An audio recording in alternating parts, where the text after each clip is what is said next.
খালি জুমার দিন করে পড়তেছে, এখন আলহামদুলিল্লাহ 5 ওয়াক্ত পড়তেছে। এই যে জুমার দিন সহ কোন একটা ইমাম দেখছেন যে আলোচনা করতে করতে সালামটা শিখেছে, এখানে দোয়া করেন। আমি আল্লাহর রহমতে অনেক পড়াই আলোচনা করতে করতে মাঝখানে বলেন সবাই আসসালামু আস আস।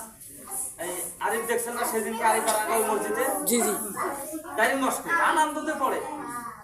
যেমন এই যে আপনি শুনেনও নাই কোনোদিন যে ফজরের পরে এইভাবে একটা করে দোয়া শিখে বা সুরে শিখে মসজিদের বয়সে মনে করেন, আওয়াজ বন্ধ করেন, টুকটা মনে আসছে এইভাবে কিন্তু শিখে নেই, ধরেও নাই।